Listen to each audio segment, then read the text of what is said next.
So when you're on the intake line, you're going to want a couple different things up on your screen. You're going to want our Google form, inquiry form. You're going to want Notero up, which is the database. You will always want those two things up as well as the actual phone system. So first, we'll start with how to log in to the phone. So we use Google Voice. So when you log in, you'll go just to Google. So we will give you an email and password to log into, and you just go to the grid over here in the right hand corner, and you can scroll down to Google Voice, and it will open this up. To You can have it ring to your actual phone if that's better for you. If you don't want to call from your computer. If so, you need to go up to settings, which is over here, the little gear in the right hand corner. And if you scroll down, you'll see linked numbers. You will type in a new linked number. It will send you a code. It will text you a code. This should pop up, successfully linked, hit finish. So now it will ring to your phone.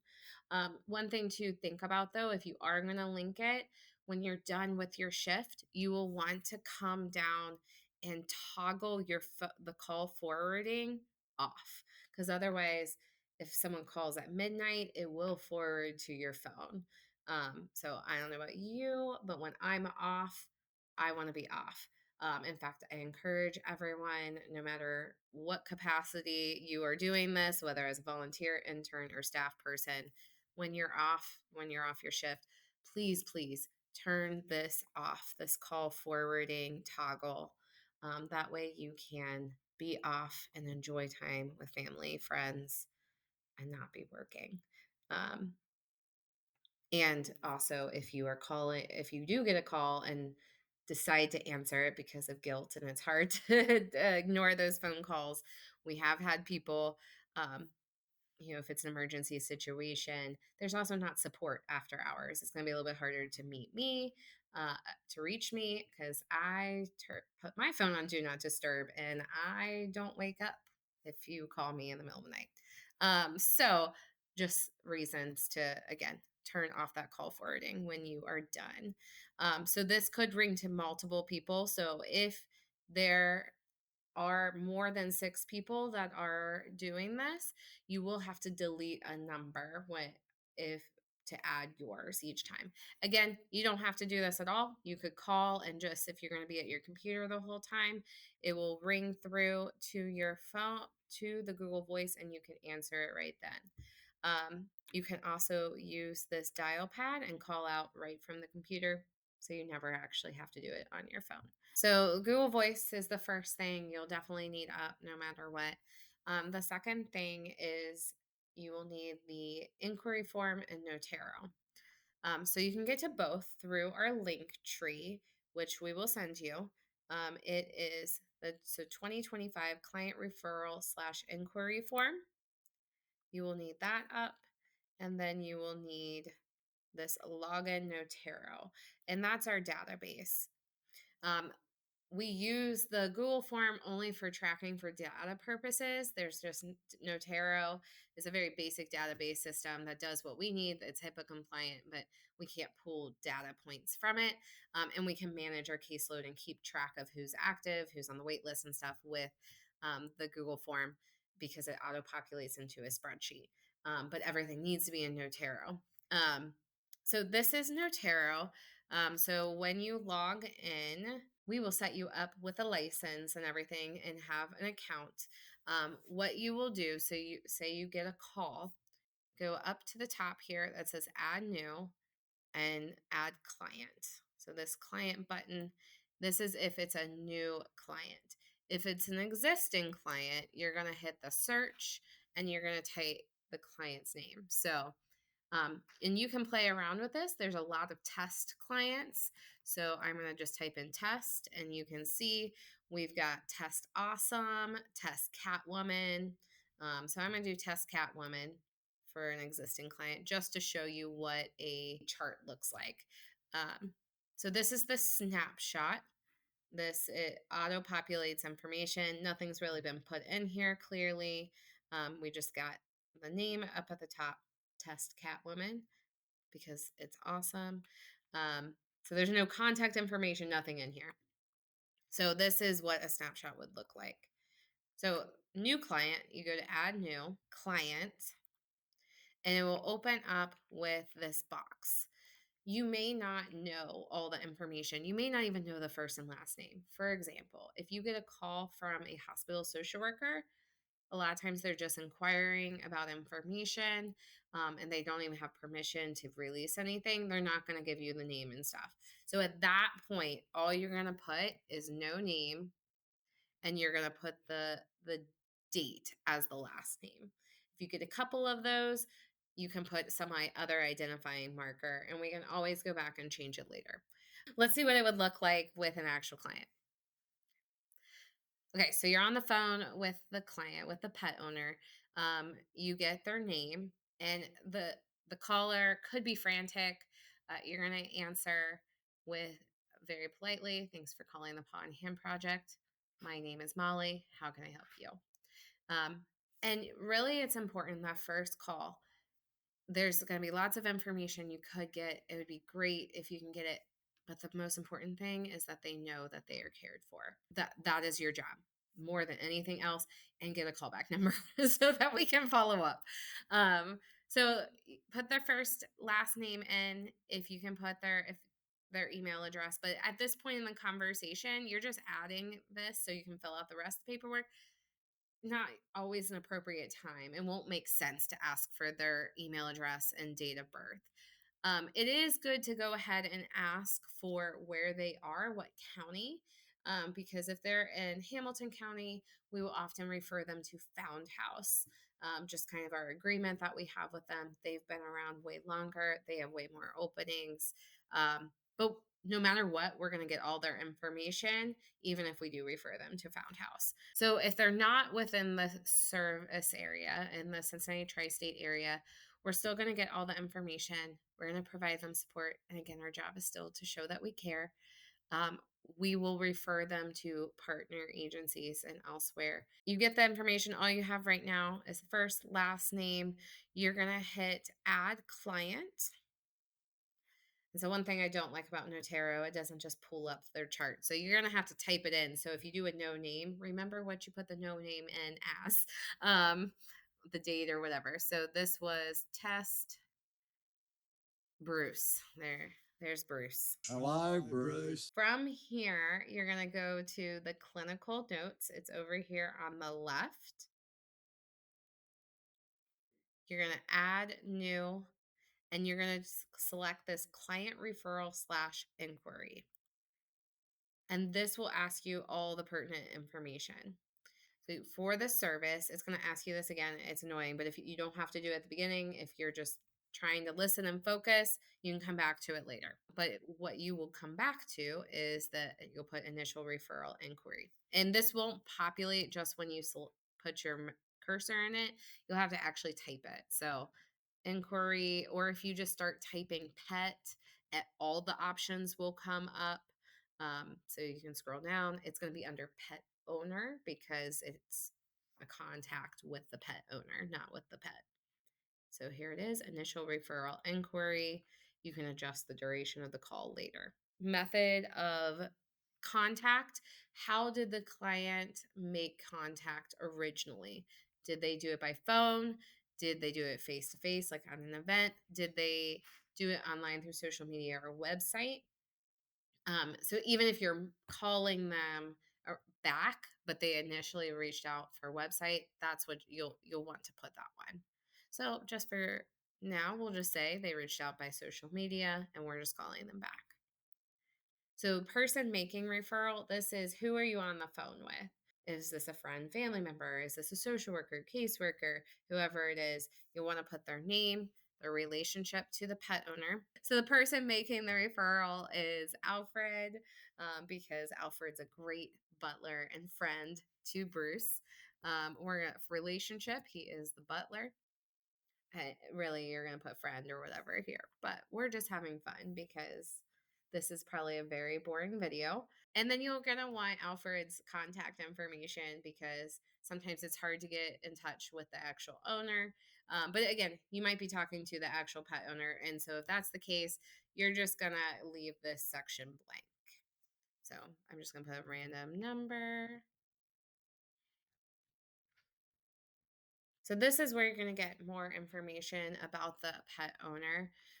This is where you can get all the contact information. You don't really have to leave this screen until the call is over. Trying to make it easy. So this is where you can get the phone number, the address, at least the county if they're homeless.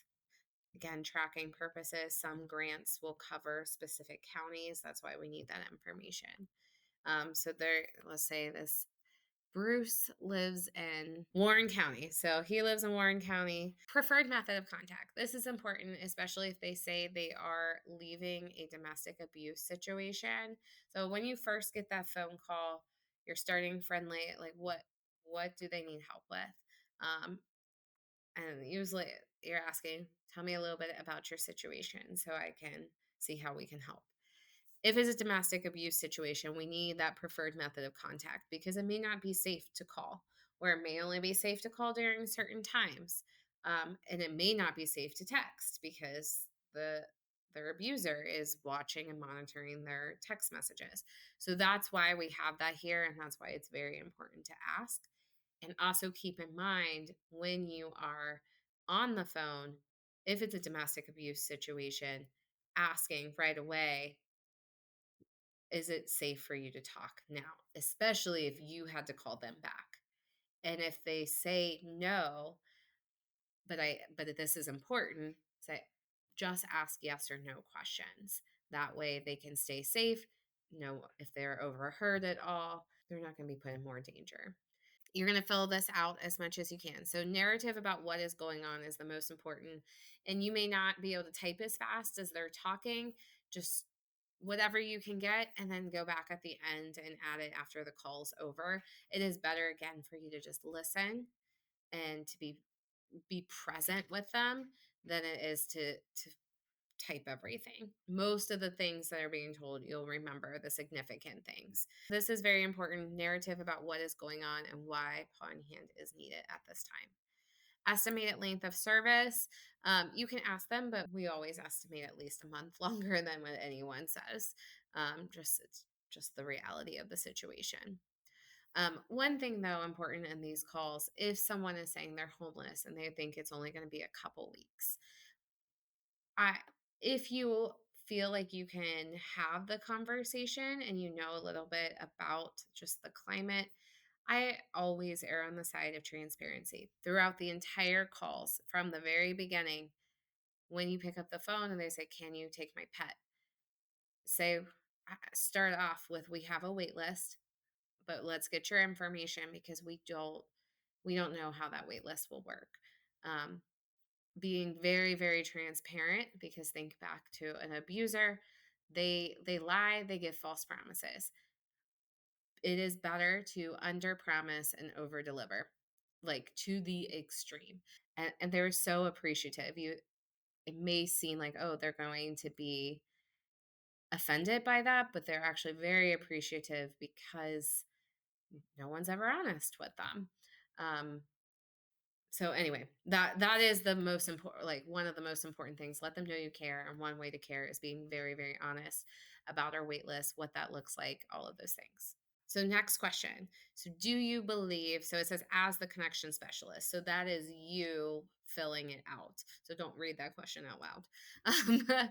Do you believe that this person meets criteria? They meet criteria if they are leaving a domestic abuse situation, they're going into substance use treatment, they are homeless, or they're going into medical treatment short term, and they are low income. So on that last one, they need to be low income as well and cannot afford boarding. You would select yes. If they are out of our service area, you can put maybe if they have the one of those four things and are out of our service area. If they do not meet any of those, you would put no. So it's pretty easy to meet our services. The only time not is like I said, they're really just looking for boarding or to rehome their pet. If they're not really wanting to get their pet back for and they still have meet all those criteria, but they're really just wanting to rehome, that would still be a no. We don't do rehoming. Next question. This is again to you. Don't ask this question out loud. On a scale of 1 to 5, how urgent do you believe the situation is for the pet owner? We're not talking about for the pet, but specifically for the pet owner. So if someone calls and they're like, my pet is at the SPCA and is going to be put down tomorrow, that isn't necessarily for the increasing the urgency. If the pet owner calls and is like, my dog's going to get put down tomorrow and I'm going to relapse, then the urgency might go a little bit higher. Domestic abuse, someone actively still living in the domestic abuse situation because of their pet, that's a 5. Homelessness in general is lower, usually at a 1, just to give you kind of a scale. Substance use treatment, we do a little bit more in the middle. So just to kind of give an idea of where we would put urgency. Any medical things, that one just depends. Usually at a 1 or 2, sometimes a 3, just depends on what the situation is.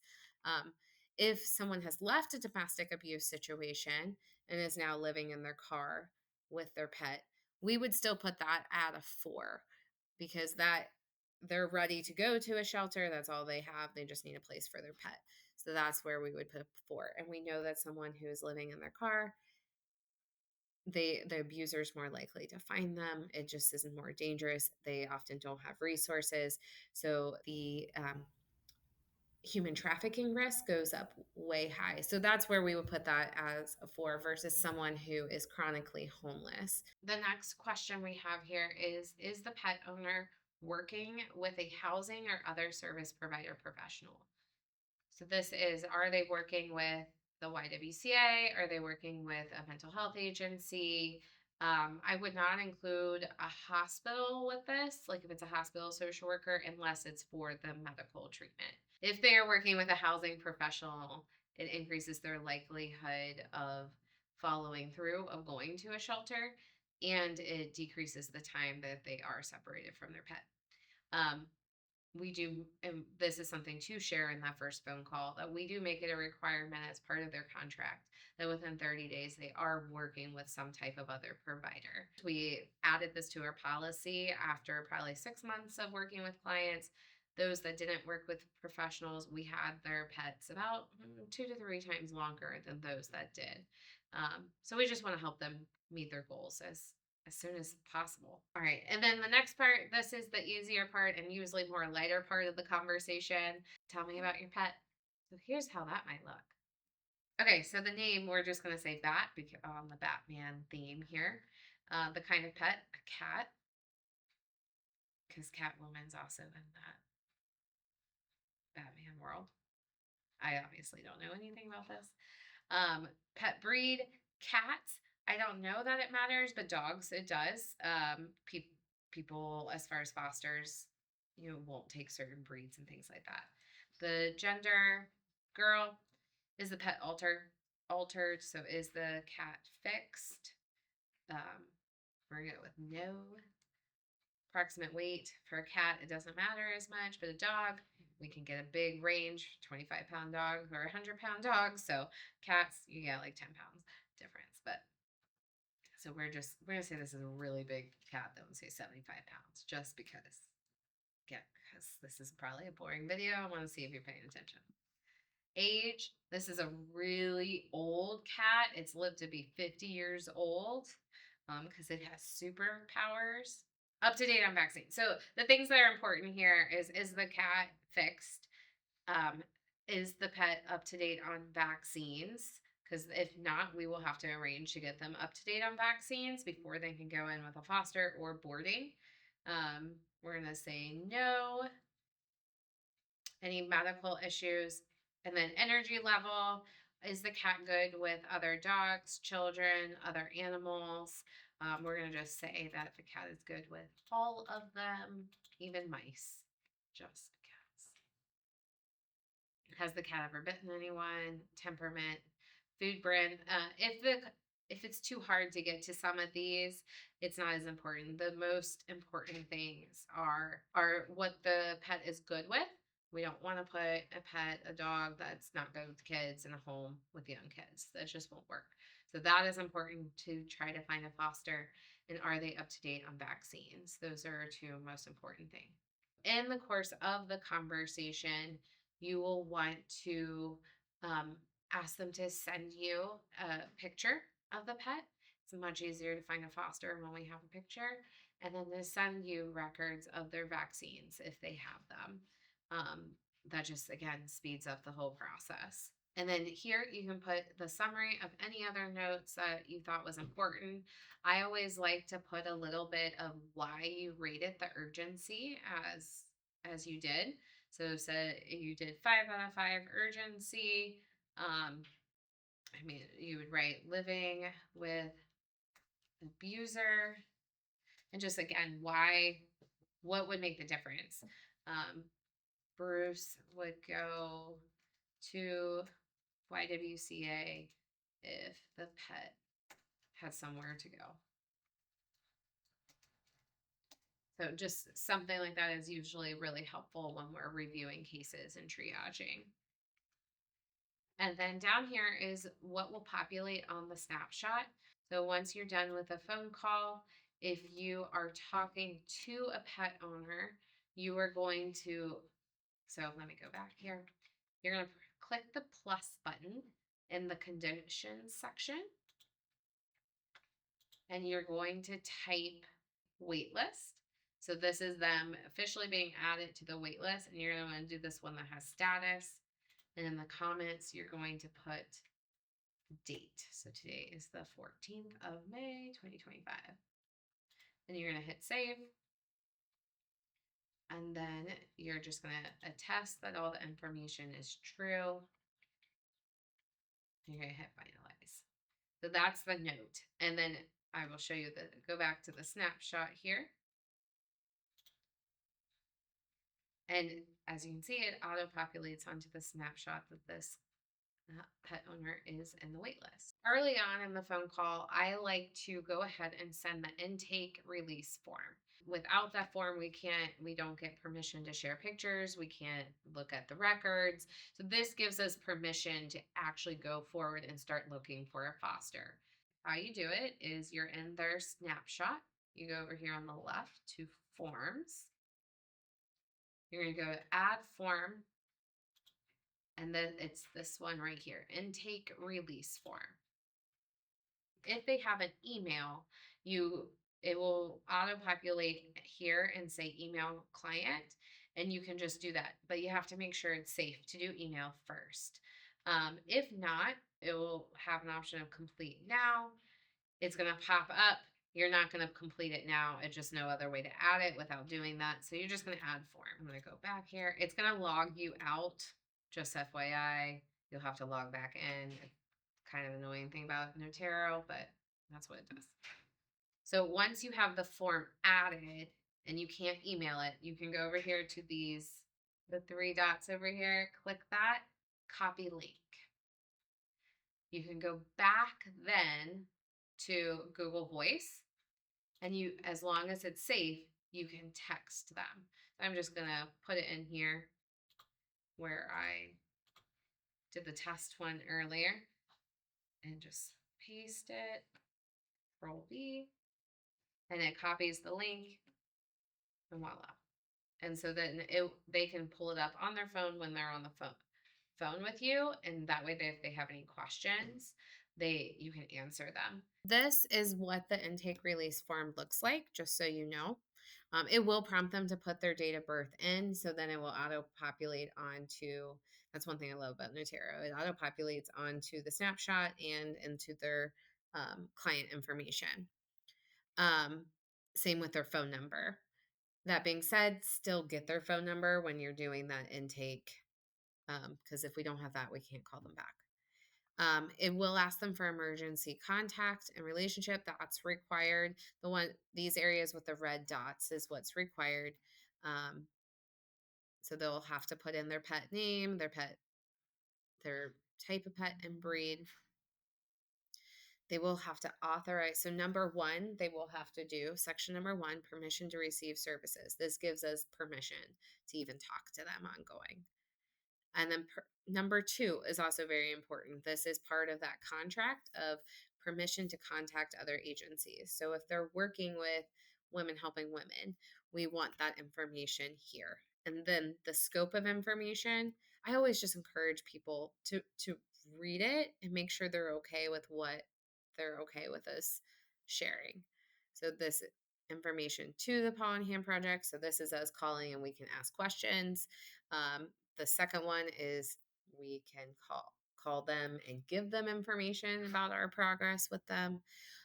We have a complete record here. No reason ever that we should have to release a complete record unless it's like a court case, but never have happened, but it's here. Um, so, anyways, they can read this. Just encourage them to read it, but in case they have questions. Then permission to share pictures of their pet. So they'll put their pet name here again. And then how they're okay with us sharing their pet via email, social media, and then why their pet is in care. So that is important. And then they have a section for their information versus their pet. And then permission to contact potential fosters or boarding facilities. So, what we absolutely need to really move forward is section one and section four. They're all very important and help the process.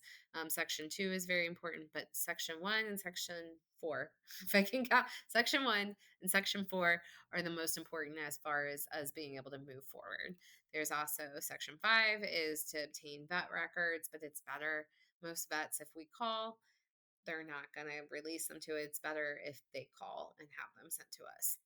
And you can have them sent to intake@pawandhandproject.org. So have them send them there.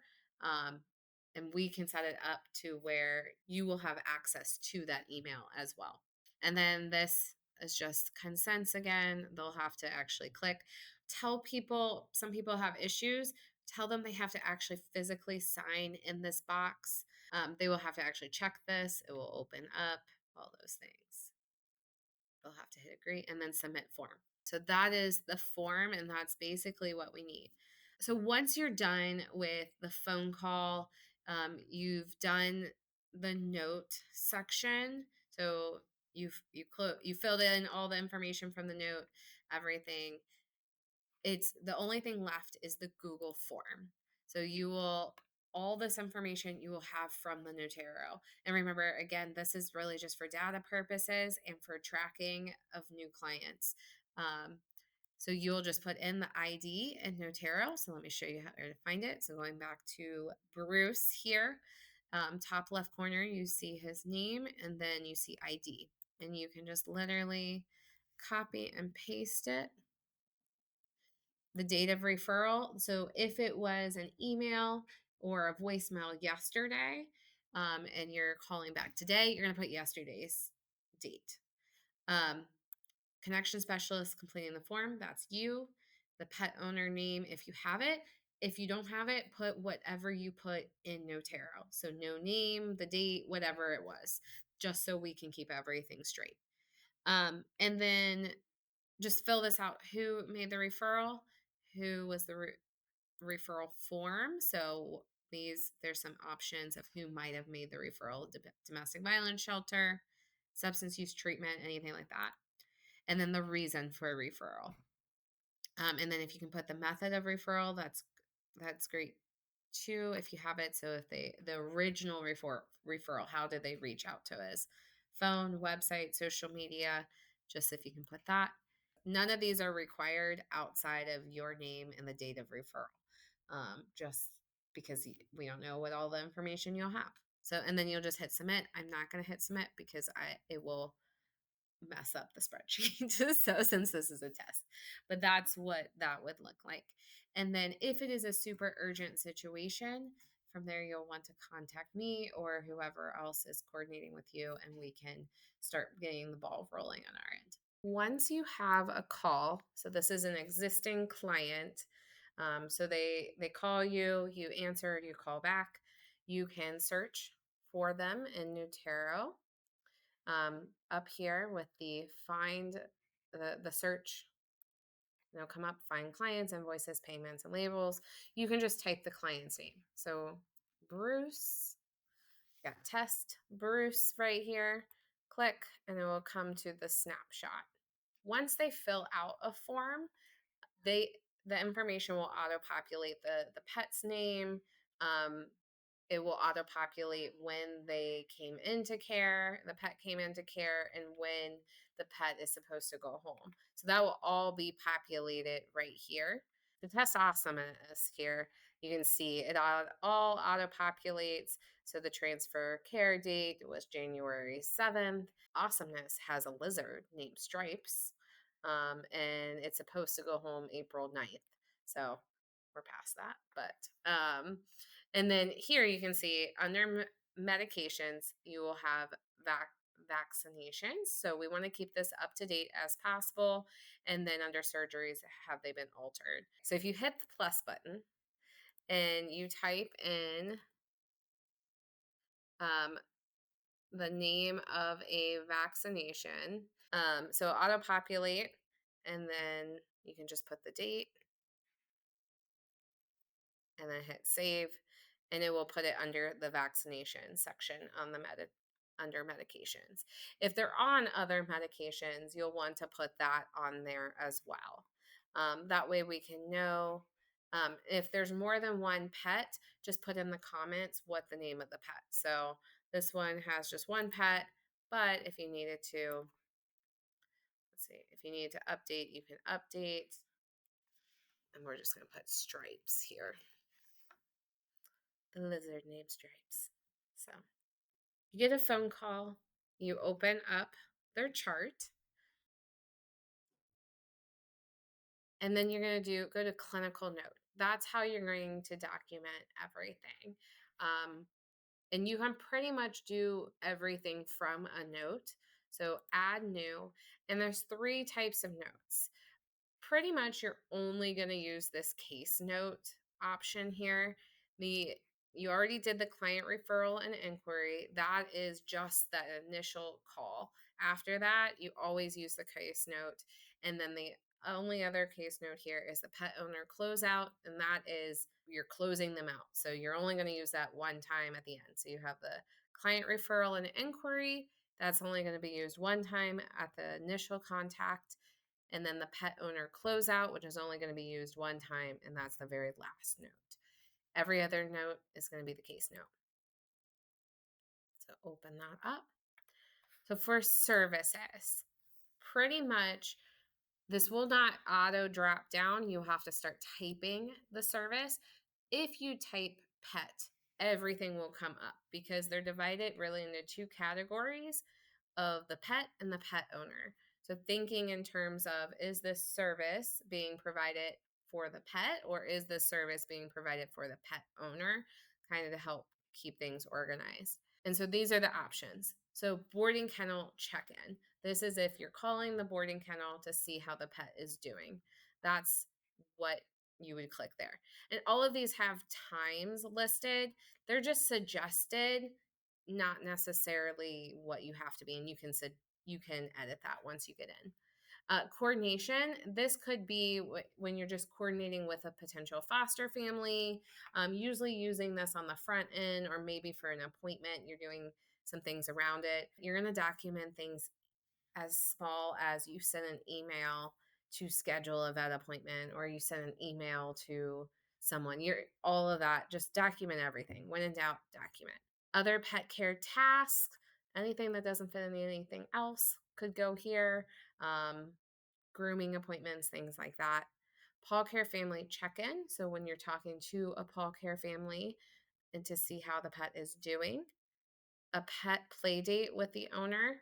So this would be when you're taking the pet and the owner is present. Pet play date without owner. Same thing, just the owner is not present. A vet appointment, self-explanatory. For the pet owner categories, we have the closeout. So you would have used that special note. You would use this service. Just it's a simple form you'd fill out. I'll go through that in a little bit. Collateral contact, that is if you're talking with family members, a service provider. So if you're talking to their case manager or their landlord, something like that, that would be a collateral contact.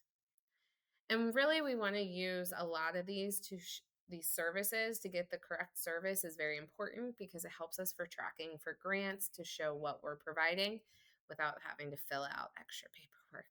Emotional support. So this is just general if you are contacting a pet owner to see how they're doing, um, and just that weekly contact, pretty much you're going to use the emotional support option for almost all contact with the pet owner, especially once the pet is in our care. The initial referral and inquiry, I already went through that. Only going to use that one time. The outreach to pet owner, only use that if you made a phone call to the pet owner and they didn't answer, or you sent a text or an email. That only use the outreach if you weren't able to actually make contact with the pet owner or the person you were contacting. Resource provision. So this one, you would use this instead of emotional support if in the course of the phone call you provided them with resources. Again, that just helps with that grant tracking. If you get these wrong, it's not the end of the world, but just as a general thing, and we'll have a cheat sheet for you as well. Reunification. This is when the pet goes home to the pet owner. If you are not present for the reunification, still document it, that it happened on this day. That way, if someone doesn't know anything about it and they're reading through the chart, doing all the check ins with the boarding kennel partner or the paw care family, and then all of a sudden they're closed out, that's going to look very confusing to someone during a chart review. That's why, no matter what, whether you're present or not, document the reunification. And then the transfer of care is that initial transfer from the pet owner to the paw care family or the boarding kennel partner. And same thing with that. No matter if you're present or not, document it and use this case note. So once you choose the service, you can choose the practitioner. My name's Molly. That's why my name's there.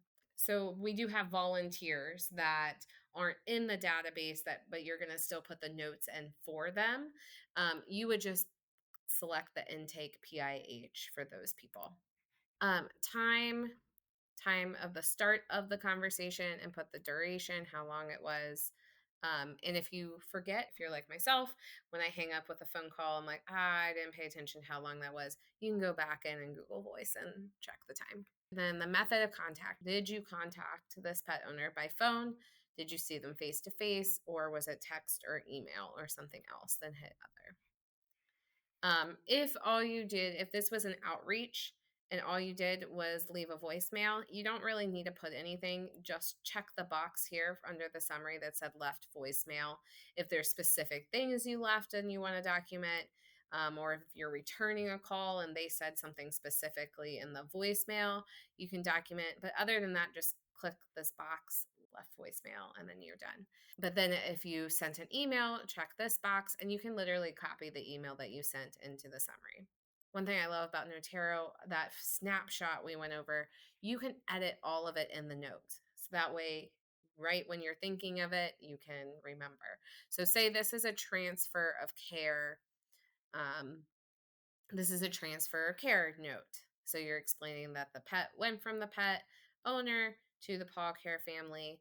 So their status went from waitlist to active. So you can go ahead right here in the note, hit the plus button, and then type active under the conditions, and it will auto-populate the status, and then put the date. And the date will show up on the snapshot. It doesn't show up here. And you can do that with anything. If it's a vet appointment, you can go ahead and add the medications. And then all you have to do is I attest that the information is true. Check that box, hit finalize. And then it's done. And then you can go back to the notes and then back to the snapshot. One other thing to pay attention to when you're doing notes, I believe you can do it straight from the case note. You can tell what forms the pet owner has signed or not signed. So if you're talking with them and you see that they have not filled out their intake release form, you'll want to remind them of that and send that to them. All the forms you can access right here.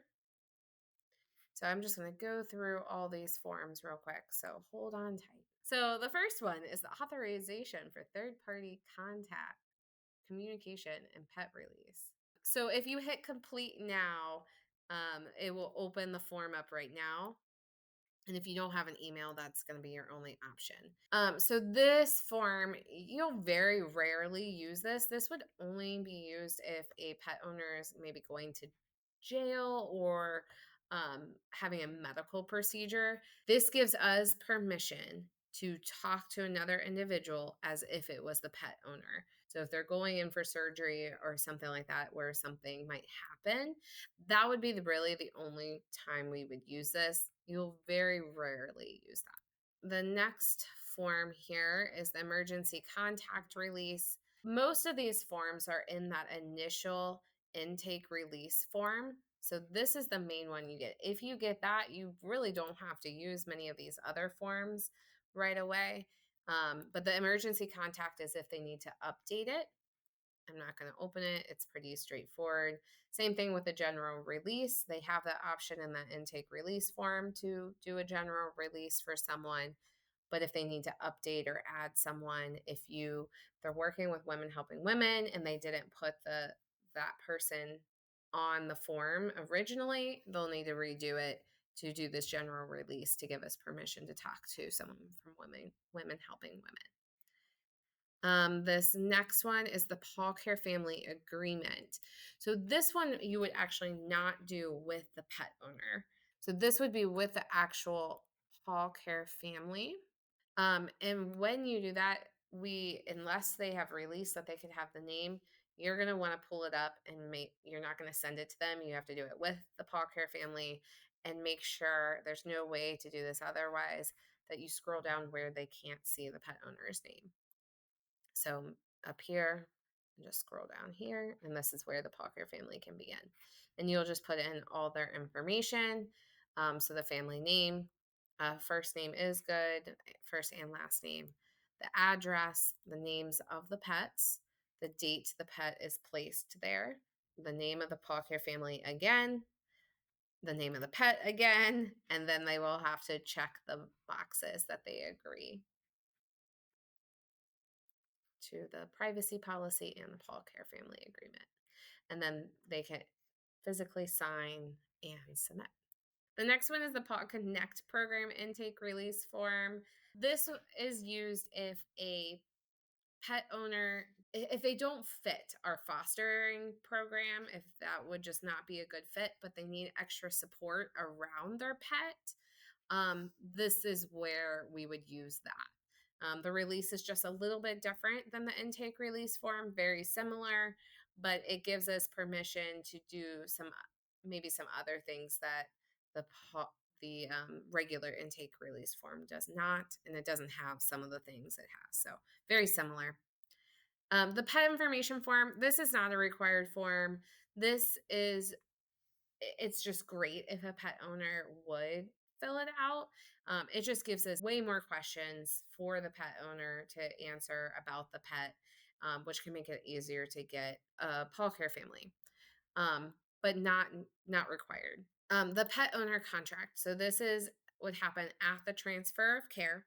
The pet owner contract. This is their contract, their agreement for what they have to do as well, and the liabilities, all those things. So it is going to ask them, are they working with another agency, facility, or organization? That is a requirement of the program. If we're taking their pet, they need to be working with another service provider within 30 days. So it's going to ask them that right here. So they can just check yes or no, and they'll fill out the information, the contact information, and it asks them, if not, do they plan to? And this is something you're going to provide resources on. You're going to help them if they're not. And when we're triaging, that's something we're really going to be looking at, because someone who's not working with a service provider, If they say no at that transfer of care, we might be saying, is this a good option then? Anticipated reunification date. What is the date? We always do 90 days out unless there's special circumstances. So always do 90 days. So October. They're going to have to check all these boxes. They are required. It's part of what they agree. They do have to see another service provider. They need to remain in contact with us weekly, some way, somehow. And then this is the date that the transfer is actually happening. So today is the 9th. I typed in 19, but whatever. And then they will have to, the pet owner agreement, which has more details, all these things. I agree. I agree. And then they can sign, submit form. Next form is the contract extension. So if it's past the 90 days, they will fill this out. This is best if they do it with the service provider they're working with. Not always possible. And if not, it's best if they do it with you in person. That is the best standard of care. And so this is pretty straightforward of just, again, asking who are they working with? What services is that organization provided? Is there a release on file? How will the pet owner benefit from the extension? And the reason requesting extension and the estimated duration. And then you'll set a new reunification date. Generally, we want to stick to 30 days out, but so you don't have to fill this out every 2 weeks. Because it needs to be filled out 2 weeks before the date ends. You can do longer if appropriate. If someone went from substance use treatment, they went from a 90-day treatment, and now they're going into a step down, that's another 90 days. It doesn't, just put the 90 days. So talk with your supervisor, consult ahead of time, put a date that makes sense. If you're the one filling this out, you will hit the checkbox. It has to be done with the pet owner. You can't just fill it out for the pet owner. Sometimes this is appropriate if the pet owner is in a treatment center. This is usually when we see it. The pet owner is in a treatment center and can't meet you, doesn't have access to technology. And so you'll just go through this in detail with them on the phone. And then you'll just put your name and then check the boxes, go over the agreements again. And when you sign it, you're going to sign verbal consent and the date. So, and then you'll hit submit. The next form here is the reunification form. That form has to be completed when the pet goes back to the owner. Very simple form. The reunification form, straightforward, the date, who is present, which staff or volunteer, and then just the consents here. The pet reunification agreement is I take responsibility for the pet again. Almost done. The last two, I'm not going to open them up. We have to legally have an option for people to opt out of text message options. So that's what this one is, SMS opt out. Never have used it, but I'm sure someone will. It's an option. And then the social media release. Again, this is all in that intake release form. We would use this if a pet owner, maybe after reunification, wants to do an extra video or they want to update their social media preferences. That would be when we would use it. And that is it for the forms. And one cool thing, as they fill things out, as I said, it auto populates the information on their snapshot.